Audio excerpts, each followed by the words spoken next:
अस्सलाम वालेकुम नाज़रीन, मैं हूँ डॉक्टर टी। उम्मीद करती हूँ आप सब लोग खैर आफियत से होंगे। आज का मेरा टॉपिक है क्या शुगर के मरीज़ रोज़ा रख सकते हैं, और रमज़ान में शुगर पेशेंट्स के लिए डाइट प्लान क्या होना चाहिए, सहरी और इफ्तारी में वो क्या ले सकते हैं। तो जी, शुगर के पेशेंट्स बिल्कुल रोज़ा रख सकते हैं, ये उनकी सेहत पर डिपेंड करता है। जैसा कि शुगर आजकल बहुत ज़्यादा कॉमन मर्ज़ हो चुका है, तकरीबन 90% लोग दुनिया में शुगर में मुब्तला हैं। मगर कुछ कंडीशंस होती हैं, जैसा कि वो पेशेंट्स जिन्हें टाइप 1 डायबिटीज़ मेलाइटिस होता है, और वो पेशेंट्स जिनकी शुगर को तकरीबन 15 से 20 साल गुजर चुके होते हैं, उन्हें अब इंसुलिन के इंजेक्शन्स लगते हैं। और जब इंसुलिन का इंजेक्शन लगता है उसमें शुगर लेवल कम हो जाती है, इसीलिए इंजेक्शन के फ़ौरन बाद कुछ ना कुछ खाना पड़ता है। तो एक इस कंडीशन में, और दूसरा उस कंडीशन में जब खुदा न खास्ता कोई पेशेंट डायबिटीज़ की कॉम्प्लिकेशंस डेवलप कर चुका होता है। यानी डायबिटीज़ की कॉम्प्लिकेशन से मुराद होती है कि शुगर आपके किसी न किसी ऑर्गन पर असर कर डालती है, जैसा कि दिमाग पर, दिल पर, टांगों पर, आँखों पर, पाँव पर, गुर्दों पर, इनमें से किसी न किसी ऑर्गन पर शुगर अपना असर कर डालती है। तो इन कंडीशंस में आपने अपने डॉक्टर से और अपने रिलीजियस लीडर से मशवरा लेना होता है अपने रोज़ों के बारे में।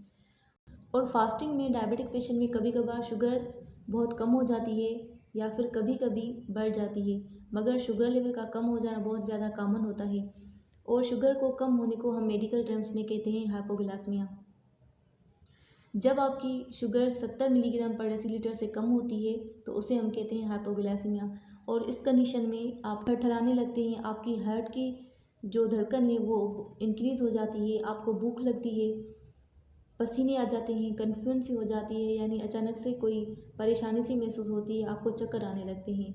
अगर आप रोज़े से हैं और शुगर के पेशेंट भी हैं और ऐसे सिम्टम्स महसूस कर रहे हैं, तो फ़ौरन ही आपने अपनी शुगर लेवल को मालूम करना होता है। अगर शुगर लेवल 70 मिलीग्राम पर डेसीलीटर से कम है तो मजबूरन आप अपना रोज़ा तोड़कर अपनी जो कंडीशन है उसे ठीक करेंगे।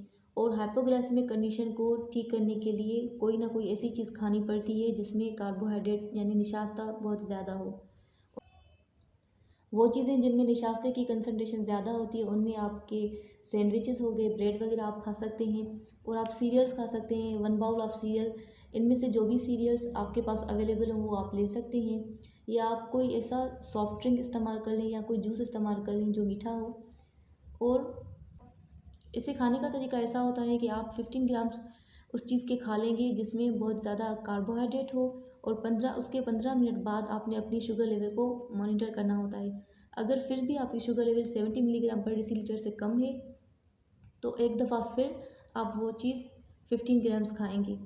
और उसके अलावा इसे ट्रीट किया जाता है ग्लूकागोन की इंजेक्शन से। मगर बहुत कॉमन जो ट्रीटमेंट है हाइपोग्लाइसेमिया का वो है कि कोई भी कार्बोहाइड्रेट रिच आप फूड खा लें। और दूसरी कंडीशन वो होती है जब आपकी शुगर लेवल इंक्रीज़ हो जाती है, यानी आपकी शुगर बढ़ जाती है। इसे हम मेडिकल टर्म्स में कहते हैं हाइपरग्लाइसेमिया। इसमें आप कैसा महसूस करते हैं कि आपको बहुत ज़्यादा प्यास लगती है, आपको बार बार पेशाब आने लगते हैं, आपकी भूख बढ़ जाती है, आपको एक चीज़ के दो दो नज़र आने लगते हैं, अगर कोई कट वगैरह आ गया हो तो उसकी हीलिंग डिले हो जाती है, और आप फटीग महसूस करते हैं यानी थकावट सी महसूस होती है।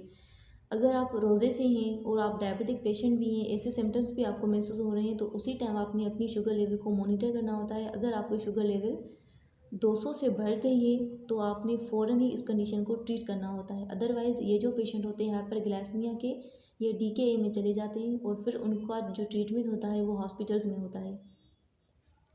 इसे ट्रीट करने का तरीका ऐसा होता है कि जो भी मेडिकेशन आप डेली इस्तेमाल करते हैं अपनी शुगर के लिए, आप वो ले लें फ़ौरन ही, ताकि आपकी शुगर लेवल नॉर्मल हो जाए। अदरवाइज़ जो भी शुगर के पेशेंट्स होते हैं उनके लिए ये ट्रीटमेंट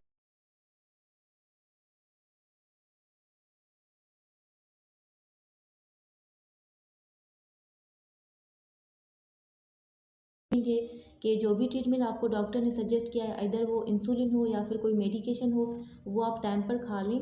उसके अलावा आप अपनी डाइट में चेंजेस करें, जैसा कि अगर आप स्मोकिंग करते हैं तो आप उसे छोड़ दें, अगर आप अल्कोहल पीते हैं तो आप उसे भी छोड़ दें, अपनी ज़िंदगी से निकाल दें। उसके अलावा आप अपनी डाइट में ग्रीन वेजिटेबल्स का इस्तेमाल ज़्यादा करें, और वो चीज़ें कम खाएँ जिनमें कार्बोहाइड्रेट्स ज़्यादा हो। और आप अपने स्ट्रेस पर कंट्रोल करें, आप डेली एक्सरसाइज करें, को मॉनिटर करते रहें, फास्टिंग वाली भी और रैंडम भी, यानी कि जो आप खाने से पहले करते हैं वो भी आप मॉनिटर करते रहें और खाने के 2 घंटे बाद वाली भी आप मॉनिटर करते रहें।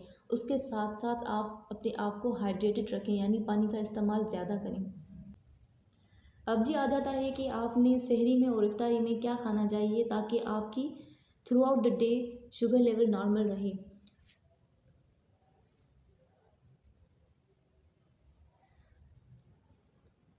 सहरी में आपकी प्लेट का पैटर्न कुछ इस तरह से होना चाहिए कि जिसमें तकरीबन एक कंप्लीट जो हाफ आपकी प्लेट का है उसमें ग्रीन वेजिटेबल्स का हो और एक चौथाई हिस्सा यानी 1/4 उन चीज़ों का हो जिनमें से कार्बोहाइड्रेट्स मिलते हैं और एक चौथाई हिस्सा उन चीज़ों का हो जिनमें से हमें प्रोटीन मिलते हैं। प्रोटीन किन चीज़ों से मिलते हैं? एग हो गया, फ़िश हो गई, मीट हो गया, बगैर फेट वाला मीट इस्तेमाल करें आप, और उसके अलावा नट्स हैं या फिर चीज़ हैं, इनमें से कोई भी चीज़ आपके पास अवेलेबल हो वो आप ले सकते हैं ताकि आपकी प्रोटीन की रिक्वायरमेंट पूरी हो। और स्टार्च आपको मिलता है ब्रेड से, एप्पल से, उसके साथ साथ सीरियल से आपको स्टार्च मिलता है, राइस से आपको स्टार्च मिलता है। तो जो भी चीज़ें आपके पास अवेलेबल हो, लाजिम नहीं है जो यहाँ पर दिखाई गई हैं वही आप लें, जो भी आपके पास अवेलेबल हो, मगर आपने इस चीज़ का ख्याल रखना होता है कि आपको प्रोटीन भी मिल रहे हैं, स्टार्च भी मिल रहा है, निशास्ता भी, और आपको फैट भी मिल रही है, आपको विटामिन्स भी मिल रहे हैं। आपकी सहरी इस तरह से होनी चाहिए और उसके साथ साथ आपने अपने आप को हाइड्रेटेड रखना है, यानी पानी का इस्तेमाल ज़्यादा करना है। इफ्तारी में आप अपना रोज़ा 1-2 खजूर के साथ इफ्तार कर सकते हैं या फिर 1 गिलास पानी के साथ इफ्तार कर लें। उसके अलावा आप वेजिटेबल्स का इस्तेमाल करें, फ्रूट्स का इस्तेमाल करें। आप ज़्यादा ऑयली चीज़ें ना खाएं क्योंकि जो ऑयली चीज़ें होती हैं उनसे आपकी बॉडी में बैड कोलेस्ट्रॉल की लेवल इंक्रीज़ हो जाती है जो कि आपकी हार्ट के लिए प्रॉब्लम्स क्रिएट करती है। आप एक आध समोसा ले सकते हैं मगर कोशिश करें कि ड्राई फ्राइड फूड आप ज़्यादा मिकदार में लें और आप ऐसे जूसेस लें जिनमें आर्टिफिशियल स्वीटनर्स ऐड किए गए हों ताकि आपको स्वीटनेस भी मिले मगर शक्कर भी ना हो उसमें। और आप फ्रूट्स इस्तेमाल करें क्योंकि फ्रूट्स और वेजिटेबल्स ये आपकी हार्ट की हेल्थ को मेंटेन रखते हैं, उसके साथ साथ आपको कॉन्स्टिपेशन से बचाते हैं। और अपने आप को हाइड्रेटेड रखें, पानी का इस्तेमाल ज़्यादा करें और आप इफ्तारी में दही का इस्तेमाल कर सकते हैं। उसके साथ साथ आप ऐसी चीज़ों से परहेज़ करें जो आपकी बॉडी में डिहाइड्रेशन पैदा करें, जैसा कि कैफ़ीनेटेड चीज़ें हो गई लाइक कॉफ़ी, टी और चॉकलेट, और बहुत ज़्यादा मीठी चीज़ें भी आपकी बॉडी में डिहाइड्रेशन पैदा करती हैं। तो जी ये वीडियो हुई यहाँ तक मुकम्मल। उम्मीद करती हूँ इंशाल्लाह आपको ये वीडियो अच्छी लगी होगी। अपनी राय ज़रूर दीजिएगा कमेंट्स में। तो नेक्स्ट वीडियो तक के लिए अल्लाह हाफ़िज़, अपनी दुआ में याद रखिएगा।